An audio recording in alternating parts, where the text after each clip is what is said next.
কিছু মানুষ আছে যারা সব কিছুতেই ঝামেলা করে, মানে যেখানেই যাবে সেখানেই তারা ঝামেলা করবে, মানে ঝামেলা না করে তারা আসবেই না।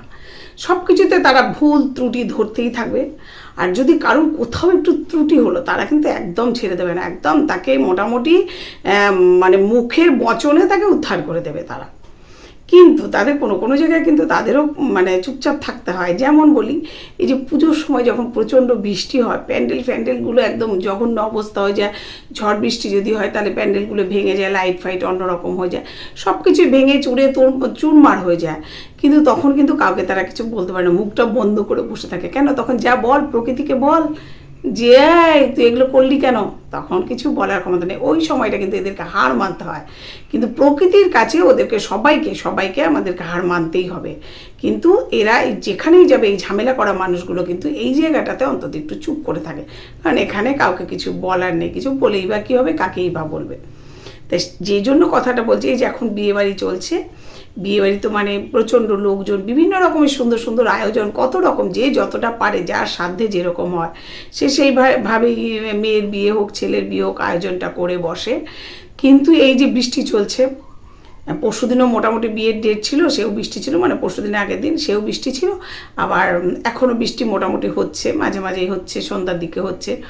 তো এই যে বিয়েবাড়িতে যে বৃষ্টিটা হচ্ছে, জিনিসপত্র মানে মানুষের আসা যাওয়া বা রাস্তাঘাটও পিচ্ছল হয়ে যায়, একটু কাদা কাদা হয়ে যায়, সত্যি খুব ঝামেলা। বা এ আসছে ও আসছে না, সেটা হচ্ছে ওটা আনা হচ্ছে না, এগুলো তো হচ্ছেই।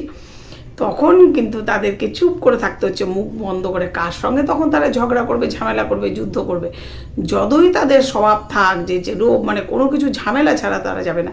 কিন্তু এই জায়গাটাতে তাদেরকে কিন্তু হার মানতেই হয়।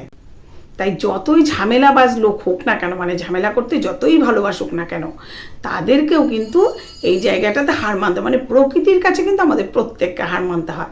তাই যারা যত ঝামেলাই করুক না কেন, কোথাও কোথাও গিয়ে তাদেরকে থামতে হয়।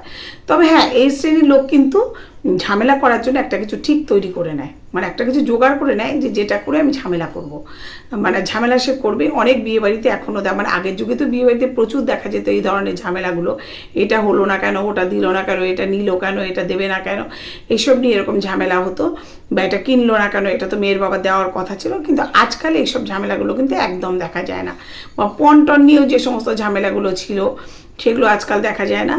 তা সেই ধরনের লোক আগে বোধহয় অনেকটাই ছিল, তবে এখন এই যে ঝামেলা করা লোকের সংখ্যাটা বোধহয় অনেকটাই কমে এসছে, কমই আর কি, অনেকটাই কমে এসছে বলে আজকাল বিয়ে বাড়িতেও অতটা ঝামেলা দেখা যায় না বা অশান্তি দেখা যায় না।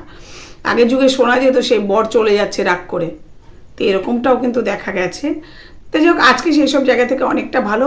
তাই ঝামেলা করা যারা লোকগুলো আছেন তাদেরকে আমি বলবো যে সব জায়গায় সব কিছুতে ঝামেলা করবেন না, একটু ভালো ব্যবহার করুন মানুষের সঙ্গে।